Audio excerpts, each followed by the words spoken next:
Assalamu alaikum wa rahmatullahi wa barakatuh. I am Sammy Hegab. I'm the presenter on the Yumacom channel, which you're watching on YouTube right now, as well as the founder of Yumacom.com and the company, IT consultancy company in the Isle of Man, Yumacom. As you can see from the way I look, I don't look very healthy. I've been going through a lot of downward trend, if you want to put it that way, expensive lessons in life. In 2021, I lost, well, just excess of £1 million, and I've had a downward trend since then. Since then, I've obviously, because I'm skilled as a software engineer, I've managed to, basically build up my company at that point, but obviously at the cost of my health. And if you've knew me back in 2021, I was in far better shape than I am now. Something like 45 kilograms less weight than what I am, maybe 40 to 45 kilos I've gained from 2021, end of 2021 to now 2023 January. I want to do something about it. Obviously, the most valuable thing that someone has is health. Without health, you can't do business, you can't study, you can't progress in life. So it's very important to, look after your health when you do have it, and if you don't, then work towards trying to bring yourself back to the best version that you can be. I just want to share maybe a couple of pictures of how I was from 2015. Maybe I've got a picture as well as a 2021. Let me just see if I can find that. So this picture was taken in just the end of 2015. I used to do about 10 miles twice a week, just jogging, while I was working in Sweden. And I was actually a lot, I went up to 120 and I managed to get down to about 80 kilos. As you can see that picture, I look a lot slimmer without the beard. I should have kept the beard, but at that point I was clean shaven a bit, and as you can see, so that's how I looked back then. And if I can find the most recent one, and that one was taken at the end of I think it was probably like November 2021. I'll check the dates to be sure. It's either end of October or it was the end of November. I managed to maintain my weight all the way until December. I was around about 85 kg at that point. At that point, probably a little bit less than 80 kg. I was measuring the muscle mass. So I was actually gaining muscle, losing fat and gaining muscle. So at that point I was kind of putting on the weight. I went down to 80 and then I put 85. I was about 5 kg higher in muscle mass. So it was good weight. So it's not always necessarily that you're gaining weight is bad, but if you're gaining bad weight, so if you're putting on body fat, viscous fat around your organs, that's harmful for you, obviously. It can lead to diabetes and all sorts of medical issues. So that point I was okay, and then going into 2022, due to the working hours, stress, that kind of stuff, it was very difficult to organize my life, as my work-life balance was kind of getting in the way. If you do know me, I know you know that I'm an IT contractor, so I do a lot of consultancy work, IT contracting, and sometimes the clients, you're required to do a lot of hours and that kind of stuff. I obviously volunteered to do a lot of stuff because I was trying to build up my capital again after hitting a heavy loss on the stock market. You probably, if someone's watching, probably recognize me from the days when I'm still investing in mining companies, natural resources and stuff. But I had a massive investment in natural resources. Unfortunately, it was one hit after another from 2018. Then 2019, 2020 with the COVID, that had a massive hit. So I did make several mistakes. Obviously, I regret some of these mistakes, and it's always hindsight. You think you've made the right decision at the time, and like I did promise you guys on on previous videos, I did say that I'd like to share my expensive lessons in life, the failures, and it's not something that a lot of people talk about. Usually you see entrepreneurs or successful people, or people that have succeeded in losing weight or changing their life around, transforming their life, whether it's financial, physical, spiritual, whatever. They always show you the end result. They show you the successes. They don't really show you the the ups and downs in their life. And that's why I thought, okay, I'll seize this moment and show you the worst condition I'm in right now, at the lowest point. And alhamdulillah for that. This is an amazing opportunity, and I thank Allah for giving me this opportunity, that now I'm at this point and I can start to document my journey back to health, and back to improving my knowledge, my spirituality, obviously my religion, my deen, and also financial situation as well, how I can overcome this and learn from the past lessons in life, and how I can sort of get back to the 6-7 figures of income. So yeah, that's something that I want to document now. So this is one of the things. So as you can see here, I was looking a lot better, although I was tired because I was also working out while fasting, and that's one of my strategies, is to do intermittent fasting or prolonged fasting for several days, and also like do very active exercises and stuff like that. So which I'll share with you exactly how the strategy is, because I did manage, and that's why I'm confident that inshallah this will work this time, and I'm committed to stick at it and not compromise my health for financial gain or business in the future, inshallah. Inshallah I do succeed in this. But I did manage to drop a lot of weight just using certain strategies, which I brought from the Sunnah, from Islam. Basically, this is where I learned from, and we fast Ramadan and stuff like that. So I use that as a way, to do fasting, a couple of days a week, and then 3 days a week, and that kind of stuff, as well as take the opportunity to do fasting in the voluntary fast as well, not just Ramadan fast, but other fasts during the year. So I always seize that opportunity, but also I didn't sort of compromise my workout routine. So I would also do workouts during those days, and these were basically the days when I was fasting. The days after, I would see a massive result in muscle mass, as well as fat loss as well. So have a big drop in the fat loss during the periods of fasting. So they're very effective. You can also research online for the benefits of fasting and stuff like that. So I don't need to tell you about that. So yeah, inshallah, do wish me, pray for me as well, that I do succeed in this. And this is how I look right now. I can probably stand up. You can see that I got a big belly. Our jacket is kind of tight. This is the biggest jacket I've got now.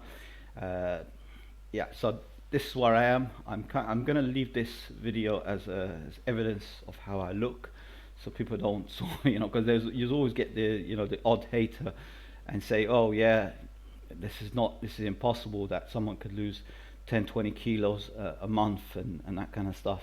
But I will show you how I can put a plan together, insha'Allah, and execute it, 100-day plan, and then bring back my weight to maybe like 40 kilos below what I am now, 40 to 45 kilos what I'm aiming at.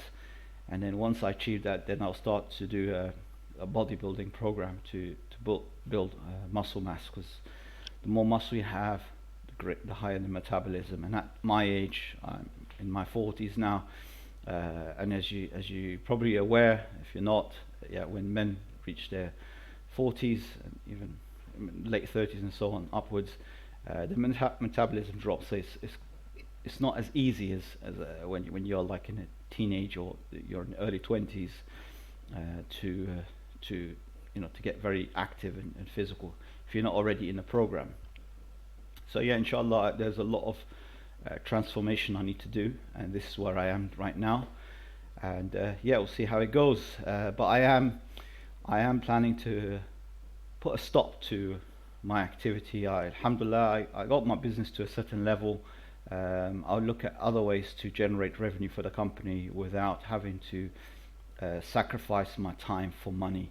And I was kind of switch my time to investing on my education, read a few of the books at the back, and yeah, return back to education.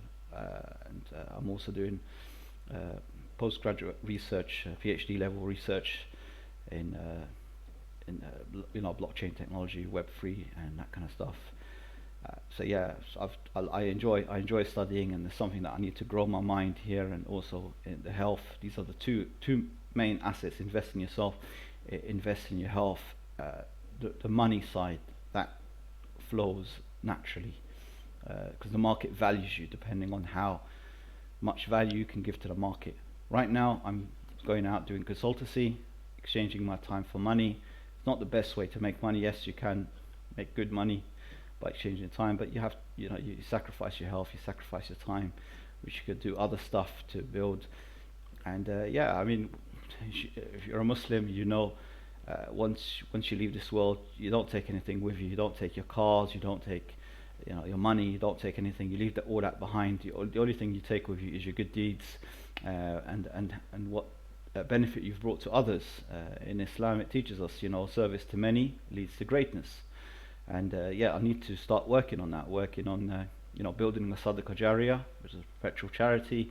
Also improving my health, because the healthier I am, the more I could do, contribute to society, contribute to community, invest in research, and also do business, build a passive income. And that's the main thing. You got passive income, money coming in, whether it's through property or investments or businesses or systems that you set up. And yeah, that could sort of build up that stream of income to come in to support you in your ventures and your lifestyle. But yeah, so this life is not just about enjoyment and parties and all that stuff, and fancy cars and the luxury thing. It's not all about that. You get to a point, if you are into this kind of stuff, you get to the point where it gets boring.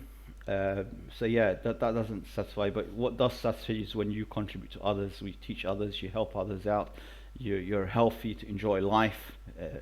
The real enjoyment. Like walking, exercising, doing sport, all that stuff. That's the real enjoyment. Enjoyment isn't in the clubs or just showing off your bling, whatever. It's not about that. And I never really had that in my heart. I never really had this love for the dunya as such. I did sit in expensive cars, but I never bought an expensive car. I got a cheap car, and I'm not really into cars and stuff like that. But it's not something that excites me, and I am not the sort of person that likes to live in a very expensive, luxurious house. As long as it's something that can satisfy my needs, it's a good size. I can work from home. I can relax, that kind of stuff, and spend some time reading, getting closer to Allah, that kind of stuff. Not too far from a mosque. That for me is, alhamdulillah, that's the best. It doesn't matter if I have 1 billion in my account, 1 million or a few thousand. It makes no difference to me. That's the lifestyle I feel happy about, and serving others is something that brings you true satisfaction, true happiness. So yeah, inshallah, this is the starting point now. Improving myself. I didn't even get my jumper done properly, ironed or anything. So yeah, this is where I am. Right, rags to riches story. It's gonna start from today. I'm not gonna start my diet program exactly today. I'm gonna put a notice to my work. I'm gonna finish the project to the best I can for one of the clients now. Is in the financial sector. Once I finish that off, then I can have the focus to just focus on this plan right now. To first priority is to get my weight down by 40 to 45 kilos, inshallah, and then work on a plan of having to have a passive income coming in, so that will give me that freedom to spend a bit of time on my PhD research and work on that. That's going to take a few years. It's a big project I'm working on. So yeah, but I definitely determined to complete that research, because I feel it's something that's going to bring benefit to society, to the world, and that's the biggest thing that I can do, insha'Allah, if I live long enough, of course. No one knows when they go, but I ask Allah to give me enough life so I could do something useful which could benefit society, benefit the ummah, benefit others, as well as benefit me when I'm not there, because that's the real business. Business is something that's going to earn you in the akhirah, not in this dunya. Yeah, get something from the dunya, but your focus and my focus, and I'm saying this to myself as well, my focus should be for the akhirah, and that's definitely something I want to do now.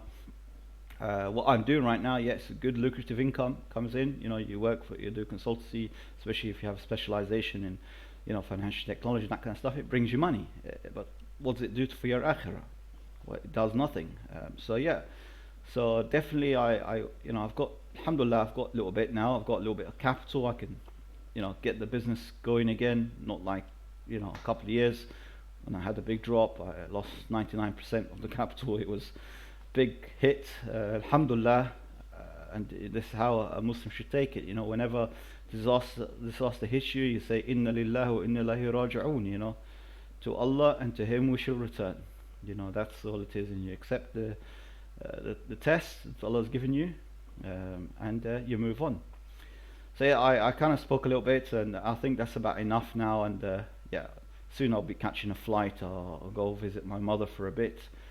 Inshallah, then I'll see. Maybe inshallah, at the most within 2 weeks, I'll give it a month. 1 month from now, 30 days from today, which is now this 23rd of January. Within a month from now, I will start to progress, because I need to give notice to certain people. Because it's just too much, working away like this. It's just gonna destroy my health, and if I don't do something about it now and I leave it longer, I could be dead, or I could be critically ill. I definitely now I won't be able to do anything anyway. So once I'm dead, I can't do anything. So the most important thing, I'm advising you now, and I'm advising myself, the most important thing: get your health in order. That as a Muslim also will make you a better worshipper. You'll be able to serve Allah, you'll be able to worship Allah, your prayers and that kind of stuff. You won't be tired and exhausted and all that stuff. It won't, your concentration. So that's the important thing. So get your health in order, and then everything else, get your education, your skills, start investing in yourself, and then start building that business, whatever it is you want to do. Or if you want to work, you can also work and become a good professional in your career. But you gotta get that. And I'm talking to myself as I'm talking to you now, and I'm recording this as evidence, and so you can actually see what will become of me, whether I will fail or success. Success and failure is from Allah, and we should accept that. And all we have to do is just make the niyyah and the intention. Inshallah, we'll do this, and we'll go. And then everything else, success and failure, is from Allah, and we just leave it to Allah. We don't ask why we failed or why we succeeded. It doesn't. That's not our business. And that's all I can say to you now, inshallah. So I'll leave it there. Wassalamu alaikum wa rahmatullahi wa barakatuh. Take care.